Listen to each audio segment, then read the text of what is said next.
A typical day for Knoxville mural artist Curtis Glover doesn't exist. You just kind of work from that, figure it out on your own. He juggles several projects at once. He works during the day and he works at night.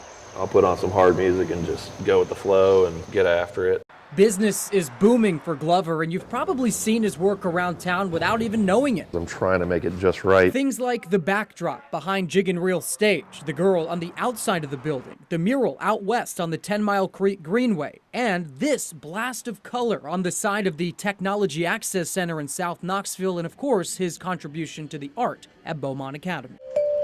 But it wasn't always like this. There was just a breaking point. Curtis's dad passed away 3 years ago, and that's when he decided life is too short not to chase your dreams. Once he kind of passed, after that, I just said to heck with it. What are you made of?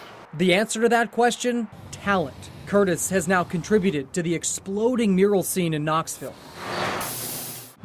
His leap of faith has led to the Koi Fish mural in Bearden and the Rose mural in Strong Alley. His work can be found all over the city. This is the start of Curtis Glover's latest creation. It's a 40 by 18 mural at Pond Gap Elementary School. This is what it will look like in a few weeks. One of many projects that Curtis has done in Knoxville, a city trying to catch up to Asheville and Chattanooga, one project at a time. These other cities got a head start. Lisa Zenny is the executive director of the Arts and Cultural Alliance for the city. She says Mayor Madeline Rogero is the first mayor of Knoxville to fund public art. So we are a little behind, but we're trying to catch up. The city has already paid for several murals downtown, like these colorful steps and the musicians on Gay Street. The city now in the process of commissioning a $151,000, 4,300 square foot mural on the side of the Market Square garage. Oh, it's thrilling. I mean, we're all very proud of it. And one aspect of public art is that it needs to have something to do with the people who live there, with your history, with your personality, with your sense of humor. This mural in Strong Alley, for example, tells a little story of Curtis Glover's past. This was actually based off a breakup. There's always a story behind the work.